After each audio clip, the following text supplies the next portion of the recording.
through the last part of the story on the river of integration to explain how it works. So here's where we were before. Before she came in the office, she lived in what we called still water. What does it look like?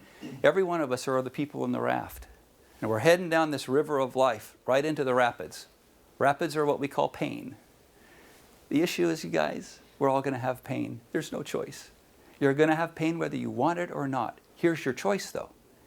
So if the pain in the rapid is about yay big, if we jump off the river because that looks scary, what does pain look like when we jump off the river? It gets bigger. When you run from pain, it never subsides. It's faster than you are. But if this is the size of the pain and I head straight into the rapid, it goes like this. But notice it doesn't go away. It never goes away. But you get to choose the kind of pain you get hit with. So if you're hitting it straight on, you're in moving water. Now there's really strong opposites here. You've got those people who are in their head. I wish we had time to go on that one. Men are in their head typically. Women are in their body typically. But here's the reality. Men don't get emotions, women do.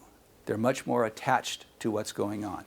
Men who run from fear by bottling it up, running into the man cave, are actually being dictated by their emotions more than their wives, who the men are then criticizing for having emotions. That make sense? Good. Sounded okay to me. All right. Then the other part is rigidity and chaos. Every one of you came from a family that's going to be somewhere on the spectrum, either very rigid in certain things, or maybe really chaotic in other things, and maybe kind of in the middle on other things. Depending on what it was, your experiences, you will hold a core set of beliefs about fill in the blank. Maybe it's church, maybe it's politics, maybe it's schooling, whatever it might be. Your core belief structures will be held by the experiences you had. The goal is to hit in the middle, to move into moving water, and to be vulnerable. Real quick, vulnerability means there's trust in the space. When I first met Sherry, I allowed myself to be vulnerable to the point to talk to her, give her undivided attention, then measure my return on investment by how much trust was in the space. If I trusted her, I grew my trust, and I created more vulnerability. If she trusted me, she grew her trust, and therefore she grew her vulnerability. There isn't anyone in the world that I am more vulnerable to than my bride. She knows more about me. I've opened myself more to her than anyone.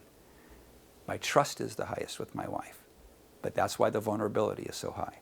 But people who only know exposure, in other words, picture being tied down, staked down, all fours, and have an Indian shoot at you from the top of a hill and you can't move, eventually they're going to hit you, aren't you? That's exposure. You are completely exposed to the elements. When you jump off the river, when you run from pain, you run into exposure. You're no longer in vulnerability. Third, safe. Safe space versus familiar. Safe space is literally meaning that. But when we're in pain, we don't run to safe space. We run to what we know. We run to familiar, back to the addiction. That's why women who marry men who abuse them, because the women were abused as children, will marry the next man who abuses them. And then will bail them out of jail after they put them in the hospital. Because they go back to familiar when they're in pain, because of the narrative they've been telling themselves. Okay.